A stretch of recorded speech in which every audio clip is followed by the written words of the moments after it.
जो चैप्टर 14, अय्यूब उसका 14वां अध्याय।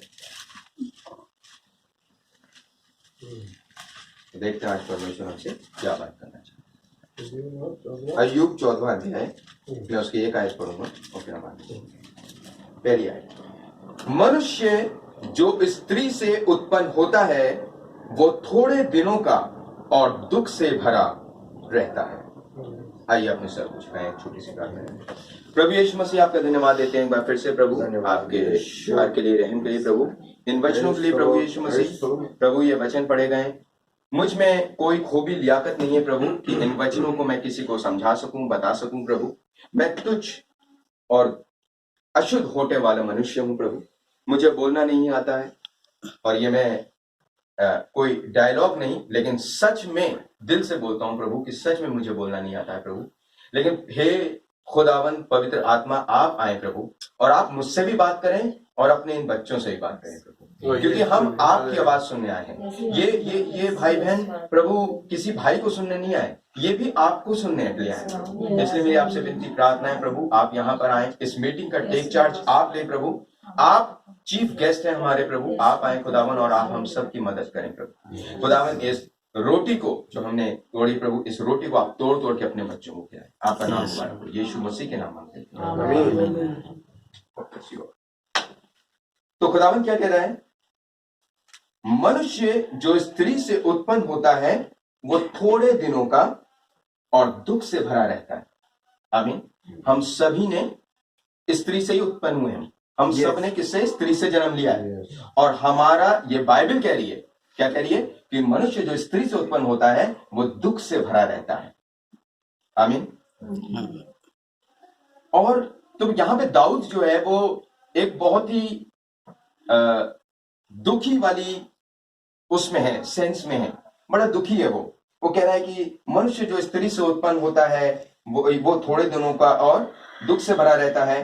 दूसरी है, वो फूल के समान खिलता और तोड़ा जाता है, वो छाया की रीति पर ढल जाता और कहीं ठहरता नहीं। फिर क्या तू ऐसे पे दृष्टि लगाता है? क्या तू मुझे अपने साथ कचहरी में घसीटता है? वगैरह वगैरह। और 10वीं आयत क्या कह रही है? परंतु मनुष्य मर जाता और पड़ा रहता है, जब उसका प्राण छूट गया तब वो कहां रहा? यदि मनुष्य मर जाए, 14वीं आयत, यदि मनुष्य मर जाए तो क्या वो फिर जीवित होगा? तो यहां पर अय्यूब जो है वो अभी एक बहुत उसे शायद रेवलेशन नहीं है। रेवलेशन मीन्स ये समझ नहीं है, उसकी आंखें खुली नहीं है शायद इस बात पे कि भैया जो परमेश्वर में लोग सोते हैं वो हमेशा जीवित रहते हैं। लिखा हुआ है वचन में कि परमेश्वर किसका? जीवितों का परमेश्वर है। ठीक है, जीवितों का मतलब ये जो हम जीवित हैं ये, लेकिन वो खुदावन क्या कहता है? वो इब्राहिम, इसाक, याकूब का खुदा है। तो इब्राहिम, इसाक, याकूब तो अभी कब्र में पड़े हुए हैं, उनका खुदा कैसे हो गया? इब्राहिम, इसाक, याकूब का खुदा वो तो कब्र में है और वो कह रहे वो जीवितों का खुदा है, क्योंकि वो जीवित हैं। इब्राहिम, इसाक, याकूब जीवित हैं, मरे थोड़ी हैं। हालेलुया। वो जीवित हैं, वो उस अय्याम में परमेश्वर के पास क्या है? जीवित हैं, क्योंकि जो परमेश्वर के लोग हैं वो मरते नहीं हैं। वो क्या होते हैं? वो मसीह में सोते हैं। ठीक है, मरते नहीं है वो, इसलिए वो जीवित है। आमीन। तो यहां पे जो अय्यूब है वो क्या कह रहा है कि बहुत ही एक नेगेटिविटी में है। क्या कह रहा है? यदि मनुष्य मर जाए तो क्या वो फिर जीवित होगा? उसे शायद नहीं मालूम है कि क्या जीवित हो सकता है कि नहीं हो सकता। ठीक है, लेकिन जब हम इसी को हम 19वें अध्याय तक पहुंचते हैं तो देखिए इसके अंदर एक कॉन्फिडेंस है, क्योंकि यहां 14वें अध्याय से 19वें अध्याय के बीच में अय्यूब के संग कुछ हुआ है, कोई घटना घटी है इसके संग, जिसकी वजह से अब इसकी टोन बदल गई। अय्यूब की टोन बदल गई 19वें अध्याय में। और 23वें आयत से क्या कह रहा है? भला होता कि मेरी बातें लिखी जाती, भला होता कि वे पुस्तक में लिखी जाती, और लोहे की टांकी और शीशे से वे सदा के लिए चट्टान पर खोदी जाती। ओहो, ये क्या हो गया भाई? अय्यूब भाई, इतना कॉन्फिडेंस कैसे आ गया इस बीच में आपके अंदर? ठीक है। और क्या कह रहा है 24वें आयत में, और लोहे की टांकी और शीशे से सदा के लिए।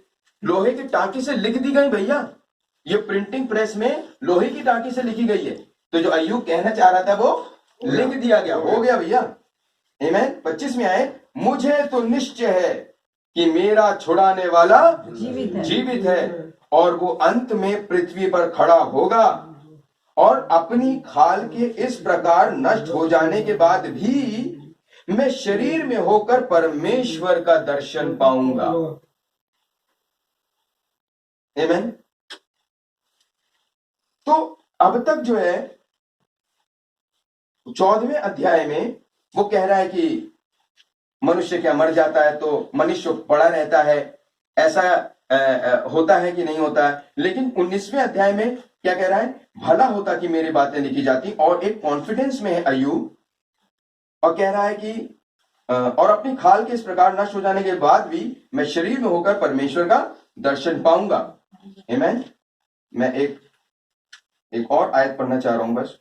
चला भी जाए तो भी फिर पनपेगा और सातवीं आयत, यस, उससे नरम नरम डालियां निकलती ही रहेंगी। जी। वृक्ष के लिए तो आशा रहती है कि चाहे वो काट डाला भी जाए तो भी, तो आपने देखा होगा कि अगर वृक्ष को जड़ से ना उखाड़ा जाए, लेकिन अगर काट भी दिया जाए तो क्या होता है, उसमें दोबारा पत्तियां आ जाती हैं। तो अय्यूब जो है वो मतलब बड़ा सोच विचार में पड़ गया कि जो वो नेचर को देख रहा है, और क्या देख रहा है कि वृक्ष को काट डाला जाए। हम लोग कई बार देखते हैं पीपल, ठीक है, कहीं से भी उग आता है, निकल आता है। पेड़ काट डाला गया फिर भी उसमें पत्तियां आ जाती हैं।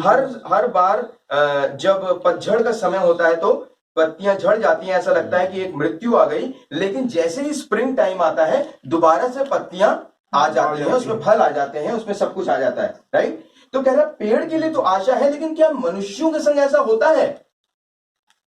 14वें अध्याय में वो उसे कुछ नहीं मालूम है, तभी वो कह रहा वृक्ष के लिए तो आशा रहती है कि चाहे वो काट डाला भी जाए तो भी वो फिर पनपेगा और उससे नरम नरम डालियां निकलती ही रहेंगी।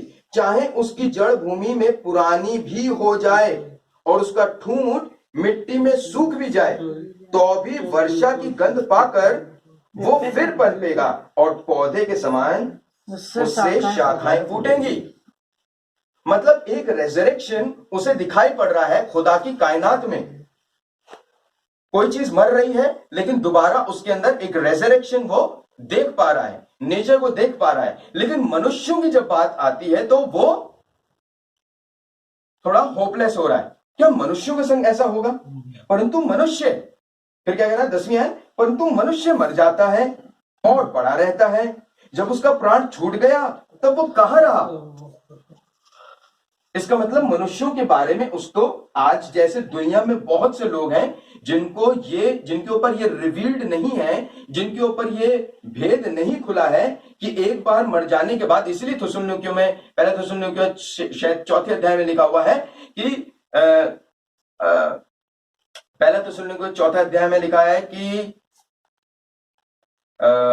एक सेकेंड मैं पढ़ ही देता हूं उसे, सॉरी। हाँ जी, एग्जैक्टली। दूसरों की तरह हमें शोक नहीं करना। जी, मैं चाहता हूं कि हम दूसरों के नहीं शोक ना करें। किसी को मिल जाए तो प्लीज पढ़ दें। पहला थिस्सलुनीकियों 4th अध्याय 13वीं आयत मैं पढ़ रहा हूं। हे भाइयों, हम नहीं चाहते कि तुम उनके विषय में जो सोते हैं अज्ञानी रहो। ऐसा ना हो कि तुम दूसरे के समान शोक करो, जैसे अय्यूब शोक कर रहा है 14वें अध्याय में। आमीन। जिन्हें आशा नहीं, अय्यूब को भी 14वें अध्याय तक क्या है, कोई आशा नहीं है, क्योंकि तभी वो कह रहा है कि मनुष्य मर जाता है, पड़ा रहता है। मैं बाकी नेचर में देखता हूं, खुदा की कायनात में देख रहा हूं तो देख रहा हूं एक रेजरेक्शन है, लेकिन जब मनुष्यों की बात सोचता हूं तो मनुष्यों के संग ये चीज उसे नहीं दिखाई पड़ती है। और वही चीज यहाँ पे पहला थिस्सलुनीकियों 4th अध्याय में क्या कह रहा है, 4th अध्याय उसकी 14वीं है, क्योंकि यदि हम विश्वास करते हैं कि यीशु मरा और जी भी उठा तो वैसे ही परमेश्वर उन्हें भी जो यीशु में सो गए हैं उसी के साथ ले आएगा।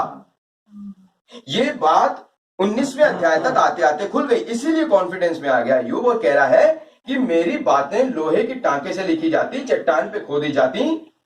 आमीन। क्योंकि मैं, मेरे शरीर नष्ट होने के बावजूद भी, मेरे खाल के, मेरे शरीर के इस तरह नष्ट हो जाने के बावजूद भी मैं अपने सृजनहार का दर्शन करूंगा। आमीन। कब करेगा? यीशु मसीह आएगा जब। आमीन। सृजनहार का दर्शन करेगा एक दिन खड़े होकर के अय्यूब। आमीन। और अगर मैं और आप यीशु मसीह में हैं तो हम भी करेंगे। आमीन। और अगर नहीं है, देखो मैं दोनों चीजें बोल के चलता हूं। आमीन। सिर्फ पॉजिटिव पॉजिटिव क्यों बोलूं? मैं कहूं भैया सोच तो लो। जैसे मान लीजिए मैंने टिकट खरीदा कहीं जाने के लिए, क्या मान लीजिए बड़ा महंगा टिकट लिया, हमें कहीं जाना है, राइट? और जब हम जा रहे हैं, हमने पैकिंग कर ली, हमने सारी चीजें तैयारी कर ली और अब जाने के लिए बिल्कुल तैयार हैं, तो एक बार टिकट चेक करने में कोई बुराई है? मेरे पास टिकट है कि नहीं है?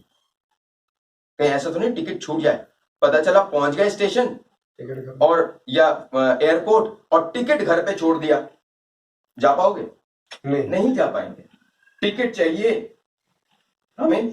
परमेश्वर को टिकट देखना आपके अंदर, आप यीशु मसीह में हो या नहीं हो, तो करके हम लोग बैठे हैं शरीर से, शरीर की इच्छा से। आमीन। और वो अय्यूब ने कह दिया, और जो कि बिल्कुल सही कहा। मनुष्य जो स्त्री से उत्पन्न होता है तो उसका जीवन दुख से भरा और पीड़ा से भरा हुआ होता है, बिल्कुल सही बात है। आमीन। लेकिन उसको ये नए जन्म का रेवलेशन मिल गया 19वें अध्याय तक आते आते, और क्या कह रहा है? कह रहा मैं अपने सृजन, मेरे शरीर के नाश हो जाने के बावजूद भी मैं अपने सृजनहार का दर्शन पाऊंगा। आमीन। आमीन। तो गॉड ब्लेस यू ऑल। और मैं चाहूंगा कि आप जरूर घर जाएं, प्रार्थना करें, इस वचन पे मनन करें, प्रार्थना करें और सोचें प्रभु क्या मेरा नाम लिखा हुआ है जीवन की पुस्तक में? क्या मेरा नया जन्म हो गया? क्या मेरा ये परमेश्वर से जन्म हो गया? क्योंकि जिसका परमेश्वर से जन्म होगा उसी का नाम तो जीवन की पुस्तक में लिखा जाएगा। आमीन। क्योंकि उत्पत्ति में बाग अदन में क्या था? जीवन का वृक्ष और भले बुरे और के ज्ञान का वृक्ष। तो जीवन का वृक्ष खुदावन खुद है, वही तो जीवन है, जीवन का एकमात्र स्रोत है। मौत के देखिए कई रास्ते हैं, मौत हमें कई तरीकों से आ सकती है, बहुत तरीके, लेकिन जीवन का केवल एक ही रास्ता है और वो है खुदा यीशु मसीह। आमीन। आमीन। मैं चाहूंगा कि एक प्रेयर करें। मैं चाहूंगा अगर आप चाहते हैं कि सच में खुदावन प्रभु हम पे दया करे, प्रभु हमारा नाम जीवन की पुस्तक में लिख दे, प्रभु हमारा नया जन्म अगर नहीं हुआ है तो हो जाए, और जिनका हो गया है गॉड ब्लेस यू। आमीन। तो मैं अपना जज हूं, आप अपने जज हैं, तो एक बार हाथ उठाएंगे, परमेश्वर को दिखाएंगे और उससे मांगेंगे। Hallelujah, hallelujah, hallelujah. सर्वशक्तिमान खुदा प्रभु यीशु मसीह, प्रभु जी मैंने भी अपने हाथों को उठाया इन भाई बहनों के संग प्रभु यीशु मसीह, और खुदावन आपसे यीशु मसीह के नाम में प्रभु आपसे मांगते हैं प्रभु कि आप हम भाई बहनों पर दया करें प्रभु।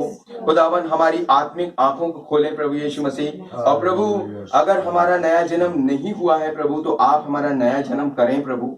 ओ खुदावन हम, और प्रभु हमारा नाम अगर जीवन की पुस्तक में नहीं लिखा है तो प्रभु आप लिखें उसको खुदावन यीशु मसीह, क्योंकि खुदावन आपका वचन कहता है और आपने खुद कहा निकोदेमुस से कि जब तक कोई जल और आत्मा से न जन्मे तब तक वो स्वर्ग के राज को देख भी नहीं सकता। जब तक कि कोई किसी मनुष्य का नया जन्म ना हो तब तक वो स्वर्ग के राज में प्रवेश नहीं कर सकता प्रभु यीशु मसीह। और हम क्रिश्चियन हैं ही इसलिए प्रभु, हम इसीलिए क्रिश्चियन हैं कि प्रभु हम आपके संग स्वर्ग में जाना चाहते हैं प्रभु। और ये बात सच है प्रभु यीशु मसीह की, हर क्रिश्चियन प्रभु वो स्वर्ग नहीं जाएगा परंतु वो जिसके नाम जीवन की पुस्तक में लिखे हैं, परंतु वो खुदा यीशु मसीह जिसका नया जन्म हुआ है खुदावन, ओ खुदावन वो ही आपके संग स्वर्ग जा सकते हैं। इसलिए मेरी आपसे विनती प्रार्थना है कि हमारी ये दौड़ प्रभु, ये खुदावन खराब ना हो जाए प्रभु, इसलिए हम हाथों को उठाते हैं अपने और आपसे मांगते हैं प्रभु, आप हमारी मदद करें ओ खुदावन, और हम सबको अपनी आत्मा से भर दीजिए प्रभु। आपका नाम मुबारक हो प्रभु। भाई बहनों को बहुत बरकत दे जिन्होंने बड़ी पेशेंटली सुना इस वचन को प्रभु यीशु मसीह, जबकि मैं कोई अच्छा वक्ता नहीं हूँ प्रभु, लेकिन प्रभु इन भाई बहनों को बहुत बरकत दे। आपका नाम मुबारक हो, आपके नाम की जय स्तुति तारीफ हो। प्रभु यीशु मसीह के नाम में मांगते हैं इस विधि की प्रार्थना, आमीन। हमारे बाप जो आसमान पर है, तेरा नाम आपका जाए, तेरी बात करता है, तेरी मर्जी से आसमान में जमीन में हमारे रोज की रोटी आज हमें बख्शे, जिस तरह हमने शुरुआत की हमारे कसूरों को माफ कर, हमें आजमाइश में न पड़ने दे, हमेशा दे, आमीन। सबको जय मसीह।